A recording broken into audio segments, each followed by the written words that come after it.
और आगे बढ़ेंगे। और सबसे ज्यादा हम लोग ध्यान देंगे गद्य आकलन की तरफ, ठीक है, क्योंकि वक्त कम है। और सर कितना मिनट है हमारे पास शौकत साहब? एक 10 मिनट में खत्म कर लें। जी जी, जज़ाकल्लाह सर, जज़ाकल्लाह। देखो शौकत सर भी खुश हो गए, बोले चलने दो। देखो अब सवाल तैयार करते वक्त क्या चीज याद रखनी है। कुछ बच्चों को दिमाग में आता है, बाप रे बाप, पैसेज पे सवाल तैयार करना, और बोर्ड को हमने ये सवाल तैयार करके, अरे आज के बाद तो तुम भी पेपर सेटर, ये सवाल बनाते आते तुम से सेट करके दे रहे ना बेटा पेपर। पेपर सेटर को क्या देते? किताब देते रहो, पेपर सेट करो। आपको क्या दिया? पैसे दिया, लो सेट करो। एक बात अपने दिमाग से निकाल दो, कभी भी आपको पैसेज पर सवाल बनाने कहा गया है, बनाना पैसेज पर ही है, लेकिन आप ये सोचो कि मुझे एक वाक्य पर एक सवाल बनाना है। एक वाक्य पर एक सवाल, हर एक का सवाल अलग हो सकता है। आप लोग उसको उर्दू में कहते हैं कसीर ख्याली सवाल। आपके अलग अलग दिमाग में अलग अलग ख्याल हो सकते हैं। अब देखो वो कैसे हो सकते हैं, हम लोग उसकी एक मिसाल देखेंगे, ठीक है। एक सवाल है, एक जुमला है, शेतकरी बैलाला गेहूं शेतात गेला। यहाँ पर मैं आपको लिखने के लिए इजाजत दे रहा हूँ। ये जुमले के ऊपर एक सवाल आप बनाओ अभी के अभी। एक सवाल, इस जुमले के ऊपर एक सवाल बनाना है, एक सवाल, एक वाक्य का। अगर लिख नहीं सकते अपने दिल में सोचो, जल्दी 1 मिनट ले लो, 1 मिनट के अंदर।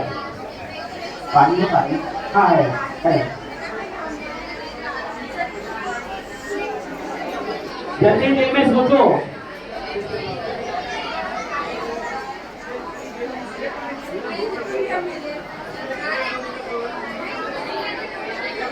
जितना बनाकर हो गया वो हाथ ऊपर करेंगे।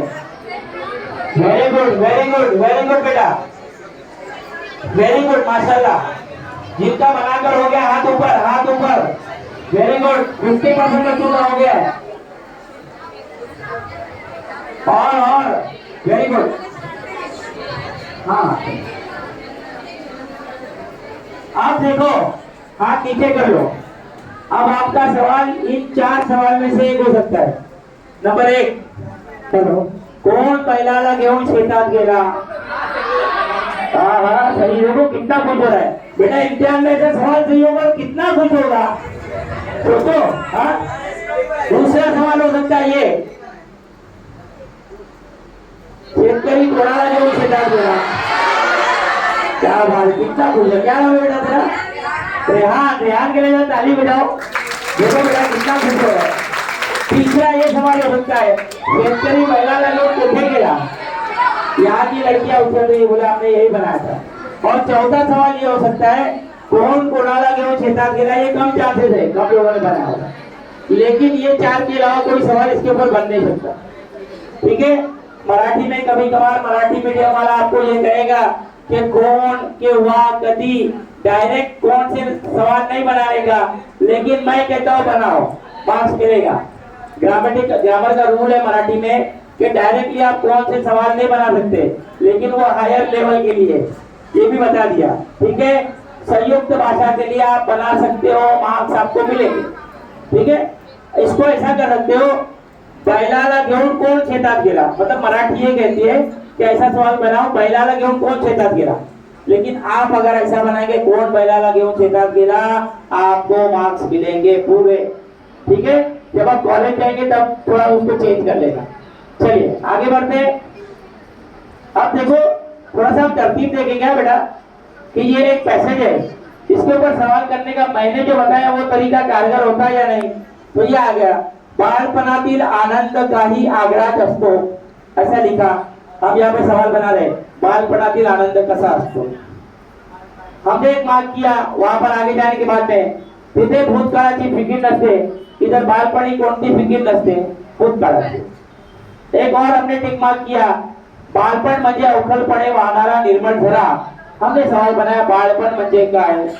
एक और टिक मार्क किया, बालपणी सारीच मुले निष्पाप निरागस हसतमुख असतात। हमने सवाल बनाया बालपणी सारीच मुले कशी असतात। एक और अगर सवाल बनाना चाहे तो हम बना सकते हैं, लहान मुलांचे मन म्हणजे कोरी पाटी। हमने सवाल बनाया लहान मुलांचे मन कसे असते। एकदम आसान और इजीली आप सवाल बना सकते हो। 5 नहीं बनाना है, 4 ही बनाना है। बच्चे सवाल पूछते हैं, सर हमने 5 बनाया तो चलेगा क्या? अब मेरा जवाब सुन लो। अगर होशियार बच्चे हैं, मार्क्स अच्छे मिलने वाले हैं तो 4 ही बनाओ। आपको लग रहा है 34 35 क्रॉस करने वाले, 4 ही बनाओ। अगर आपको फेल होने का भी डर लग रहा है, ऐसा लग रहा है कि थोड़ा मेरे को कॉन्फिडेंस नहीं है, तो आप 5 6 बनाओ, चलेगा। दोनों के लिए बात बता दी, मुद्दा खत्म हो गया। चलो आगे बढ़ते हैं। नेक्स्ट जाहिरात देखने एक बार देख लेंगे, क्योंकि कुछ बच्चे ये सवाल अटेम्प्ट करते हैं और जाहिरात के ऊपर कभी कभी आपको सवाल भी आ सकता है। जैसे गणवेश है, उसके लिए पार्वती गणवेश भंडार करके एक ऐड बनाना है। इस तरह का ऐड बना सकते हैं। इसमें कपड़े की वैशिष्ट्य क्या है, ठिकाना कौन सा है, संपर्क कौन सा है, मोबाइल नंबर और जीमेल, ये आपको एडवर्टाइज में देना जरूरी है। ठीक है, आपको पूरा पाकना चाहिए। ये है राष्ट्रीय उद्यान थी, जंगल भ्रमण थी, इसके ऊपर एडवर्टाइजमेंट बनाने के लिए पूछा। ये सवाल 2 मरतबा बोर्ड ने पूछा है, इसके लिए मैंने ऐड करके दिया है, घर पे इसकी प्रैक्टिस करना। ठीक है, एक और सवाल था आइसक्रीम पार्लर की ऐड। तो बच्चे क्या करते हैं, सुनो कहाँ हमारा टाइम वेस्ट होता है। हम लोग पूरा ऐड बना लेते हैं और वहां पर लिखने के बाद में आखिर में क्या करते हैं, आइसक्रीम भी बनाते बैठ जाते हैं। तो मेरे प्यारे बच्चों याद रखना, आइसक्रीम के कोन बनाने के मार्क्स नहीं है। तुम बनाओ, इजाजत है, पेपर का प्रेजेंटेशन अच्छा लगेगा, लेकिन आइसक्रीम के कोन बनाने पे तुमको मार्क्स नहीं है, बल्कि कंटेंट लिखने के ऊपर मार्क्स है। एक जुमला याद रखेंगे, ग्राहकांचे समाधान हेतु आपके ध्येय। हमारे ग्राहकों का की तसल्ली, यही हमारा अव्वली मकसद है। ये किसी भी ऐड में आप शामिल कर सकते हो, किसी भी ऐड में। ये यूनिवर्सल वाक्य है, यूनिवर्सल जुमला है, किसी भी ऐड में इसको डाल दो कि ग्राहकों की तसल्ली यही हमारा अव्वली मकसद है। ग्राहकांचे समाधान हेतु आपके ध्येय है, वो मेरे एक एडवर्टाइजमेंट में दिया हुआ है, पीडीएफ में आपको मिल जाएगा। चलिए उसके बाद आगे बढ़ते हैं। बात की लेखन एक मतलब सिर्फ देख लो, लिखने का तरीका क्या होगा। सबसे पहले आपको लिखना ही है, आमच्या वार्ताहर करो और डेट डालनी है। जो प्रोग्राम बनाया, कौन था मुख्य अतिथि, कौन से दिन प्रोग्राम हुआ, कितने लोग आए, कब आए, कौन से विद्यार्थी ने क्या किया, कौन से टीचर ने किसके ऊपर बात की, मेहमान खुसूसी आ गए तो कौन सी बात की, सब आ जाएगा इसके अंदर। लेकिन ये सवाल अटेम्प्ट करने वाले 1% भी नहीं है बोर्ड में। आखिर में कथा लेखन है, कथा लेखन कुछ बच्चे अटेम्प्ट करते हैं, उसको याद रखना, शीर्षक देना नहीं भूलना है, तात्पर्य मतलब उससे क्या सीख हासिल की वो आपको लिखना है। कथा हमेशा भूतकाल में ही लिखी जाएगी, योग्य भाषा आपकी होनी चाहिए और प्रसंगानुसार वातावरण निर्मित, कैसा सिचुएशन है, सिचुएशन के एतबार से आपको माहौल बनाकर लिखना है। माहौल बनाना मतलब आपको माहौल नहीं बनाना है, वो पेपर में माहौल बनाना है। सबसे ये एक ये मिसाल है आमद द्राक्षे, जो कि कहानी है एक कोल्हा की, कोल्हा कौन है, लोमड़ी की कहानी। उसके बाद में और एक कहानी आपके सामने है। निबंध लेखन में आपको 2 टाइप के निबंध आएंगे। सबसे आखिरी सवाल 4 मार्क्स का बहुत इंपॉर्टेंट, वर्णनात्मक निबंध और आत्मकथात्मक निबंध। कोई भी एक मजमून आपको लिखना है। इसमें निबंध लेखन में ध्यान में रखेंगे, अगर वर्णनात्मक निबंध है तो आपका वर्णन वास्तव होना चाहिए, मतलब ऐसा लगना चाहिए पावसाळ्यातील दिवस तो बारिश हो रहा है तो क्या हो रहा है वो आपको नजारा खींचना पड़ेगा। अतिशोक्ति लेखन नसावे, जैसे कभी हम सपनों में बात करते हैं कि मैं तो आसमान में उड़ता, मैं तो ये करता, वर्णनात्मक निबंध में ये जिक्र नहीं होगा। जब हम यहाँ पर आत्मकथात्मक में आ जाएंगे तो आत्मकथात्मक में स्कूल की बिल्डिंग, शाळेची इमारत, तो मैं स्कूल की बिल्डिंग, बच्चे मेरी सीढ़ियों पे से चढ़ के ऊपर आ रहे, बच्चे मेरे क्लासरूम में बैठे हुए हैं। ये नहीं लिखना शाळा फार सुंदर असते, शाळेची इमारत माझी फार सुंदर आहे, विद्यार्थी रोज तिथे बसून अभ्यास करतात, माझी लाइब्रेरी। अब वहां पे लिखना पड़ेगा माझी लाइब्रेरी, मतलब तुम स्कूल की बिल्डिंग हो, आपकी लाइब्रेरी बहुत अच्छी है, आपके पास बच्चे पढ़ते हैं। आपको दुख कब होता है, मई वेकेशन में जब छुट्टियां पड़ जाती है तब, दिवाली वेकेशन में कोई बच्चा फूट कर देखता नहीं है। आपको जब संडे का दिन होता है तो आप बड़े परेशान होते हो। मतलब जो स्टूडेंट के लिए खुशी का दिन वो स्कूल की इमारत के लिए दुख का दिन। छतरी, अगर आप छतरी बन गए हो तो एक फोटो दिया जाएगा छतरी का, वरील घटक तुमच्याशी समोरील घटक तुमच्याशी बोलत आहे, सामने वाला घटक तुमसे बात कर रहा है। छतरी की तस्वीर दी, छतरी क्या बात करेगी? मी छत्री आहे, माझी आठवण सर्वांना पावसाळ्यात येते, पण हल्लीच्या काळात माझा उपयोग कब हो रहा है? पावसाळा का अलावा धूप में, गर्मी में भी आजकल हो रहा है ना। लोग कभी कभी गर्मियों में सनस्क्रीन लगाने से अच्छा है कि आप छतरी लेकर घूमें। तो मुख्तलिफ रंगों की छतरियां आपने देखा होगा हज के मौके पर मीना में वकूफ अरफा के वक्त में बहुत सारे लोग सर पे छतरियां लगाए, व्हाइट कलर की छतरियां लिए हुए होते, बहुत ज्यादा धूप होती है उससे बचने के लिए। तो छतरी का इस्तेमाल कई मर्तबा होता है। वो छतरी आपसे बात करेगी, उसको कहाँ मजा आता होगा, उसके वो छतरी कहेगी कि मेरे रंग बिरंगे रंग कौन इस्तेमाल करता है? छोटे बच्चे। मेरे ऊपर आजकल कार्टून बन के आ रहे हैं, कौन इस्तेमाल करता है? छोटे बच्चे। बड़े कौन से रंग की इस्तेमाल कर रहे हैं? काले रंग की। धूप से बचने के लिए कौन सा रंग इस्तेमाल किया जा रहा है? सफेद रंग। तो वो लिखेगा ना, तो वो आपको सोचो कि छतरी के ऊपर आ गया तो छतरी, मुझे क्या किसी को पढ़ने की जरूरत है, चलो मैं अपने दिमाग से उर्दू में सोचकर लिखती हूँ, फिर उसको मराठी में मैं ट्रांसलेट करती हूँ कि चलो ये चीजें इसमें लिखी जाएगी। लड़के खुद सोचे कि ये चीज है, अगर छतरी के ऊपर लिखना है, स्कूल इमारत पे लिखना है, फूल पर लिखना है, एक फूल क्या सोचेगा? अपनी जिंदगी में उसने क्या किया? तो मैं बनकर लिखना पड़ेगा।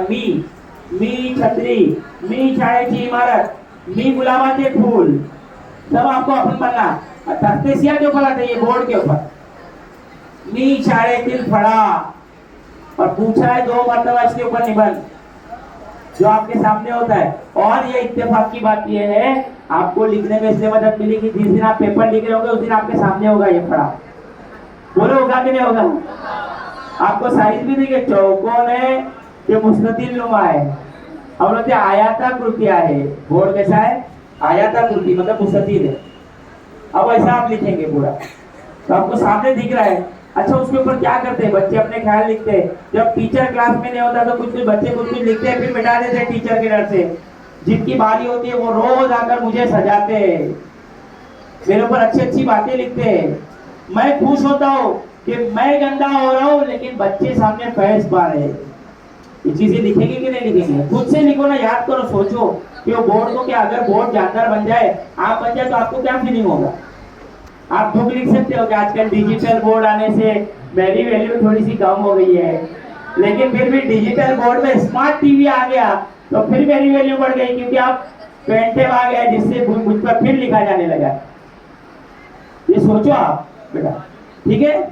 इसमें देखो, माझा आवडता सण अगर पूछा तो इस तरह के साथ में जो है वो आपको कुछ पॉइंट दिए होंगे।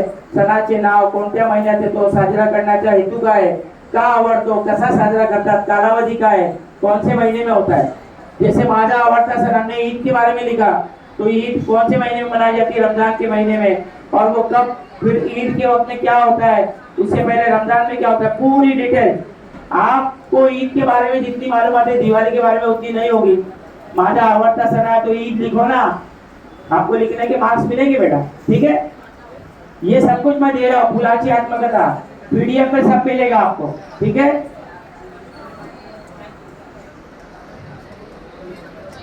अब एक आखिरी बात याद रखेंगे प्यारे बच्चों, कोई भी पत्थर हथौड़े की आखिरी जरब से टूटता है, इसका मतलब ये नहीं है कि पहली मारी हुई सारी जो है वो हथौड़े की मारे बेकार हो गई या जाए हो गई। हथौड़े ने 100 मार मारे तो 100 मरतबा जो मारा वो सब कुछ उसके काम में आया, तब जाके सभी मरतबा वो पत्थर टूटा। आप मेहनत कर रहे हो, मन चाह रिजल्ट नहीं मिल रहा है, मायूस होने की जरूरत नहीं है। इंशाल्लाह बोर्ड इम्तिहान में आपको बहुत अच्छे नंबर मिलेंगे। आप अपने से पहले स्टूडेंट को पूछ लो उनको प्रीलिम में कितने मार्क्स आए थे। अगर उनके परसेंटेज 60 थे, बोर्ड इम्तिहान में उनके 80 हो गए। अगर उनके 65 आए थे, कभी कभी बच्चों ने जो है वो 75 या 95 तक लेकर आए, परसेंटेज बोल रहा हूँ। एक मिसाल आपके सामने है, मैं खुद, हमारे वक्त में 150 मार्क्स का पेपर होता था। मुझे मैथ्स का इतना डर था, इतना डर था, इतना डर था कि मुझे जो है वो प्रीलियम में 1 मार्क्स के लिए टीचर ने फेल कर दिया, हालांकि वो रूल से पास हो जाते थे। 51 मार्क्स मिले।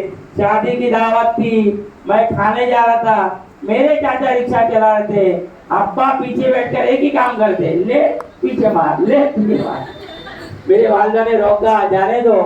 जिस सर के पास में मैं गया रहनुमाई के लिए, उन्होंने मुझे एक तारीख की बात कही थी, क्योंकि इसके बाद में फिर मैथ्स का लेक्चर होने वाला है। तो उन्होंने एक तारीख की बात कही और वो मेरे दिमाग में बैठ गई, मेरे दिल में बैठ गई कि बेटा मैथ्स ऐसा मजमून है कि ये जिंदगी के साथ भी है और जिंदगी के बाद भी है, इससे छुटकारा नहीं है। जिंदगी के साथ चलेगा और मरने के बाद कहते हैं ना कि हमको क्या देना होगा, हिसाब देना होगा अपनी जिंदगी का। तो मरने के बाद भी इससे छुटकारा नहीं है। मैं वसीम सर से इंशाल्लाह गुजारिश करूंगा कि वो इसके बाद लंच टाइम के बाद अपना सेशन फिर शुरू रखे और एक अच्छा सेशन आपको मिलेगा इंशाल्लाह। मैं इस शेर के साथ में इस शेर के साथ में अपना सेशन खत्म करता हूँ और क्वेश्चन के लिए आपको मौका देता हूँ कि जब टूटने लगे हौसले तो याद रखना, जब टूटने लगे हौसले तो याद रखना, बिन मेहनत हासिल तक तो ताज नहीं होते, ढूंढ लेते हैं अंधेरों में मंजिलें अपनी, जुगनू रोशनी के मोहताज नहीं होते। और एक बार फिर जोरदार तालियां तंजील वालिदैन के लिए। अगर किसी को क्वेश्चन है तो बेटा पूछो, क्वेश्चन किसी का कुछ भी क्वेश्चन हो बेटा वो हिंदी में आएगी, आपको मराठी में नहीं आएगी। मराठी में आपको संधि नहीं आएगी।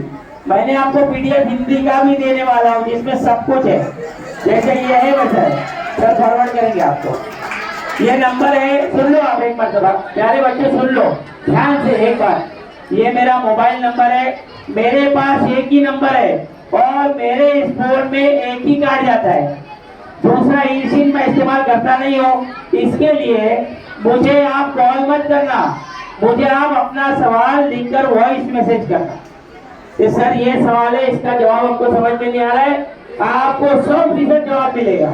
अभी कोई बच्चा मुझे फोन कर रहा होगा, मैं देखा अभी मुझे 16 कॉल है बेटा, 16 मिस कॉल है इसके अंदर, मैं कैसे उठाऊंगा? अगर ये आप में से भी कोई हो सकता है, मैं किसी और जगह आऊंगा तो इसके लिए आप कॉल मत करना। आपको मतलब क्या है, जवाब का मतलब जानने से आपको सवाल डिफिकल्टी दे रहा है, आप व्हाट्सएप पे फोटो निकालो, वॉइस टाइप भी मत करो, वॉइस मैसेज भेजो कि सर इसका जवाब हमको बताओ, मैं जवाब भेजूंगा। तसल्ली नहीं होगी फिर वॉइस मैसेज करना, फिर जवाब दूंगा, ठीक है? और बेटा कोई सवाल?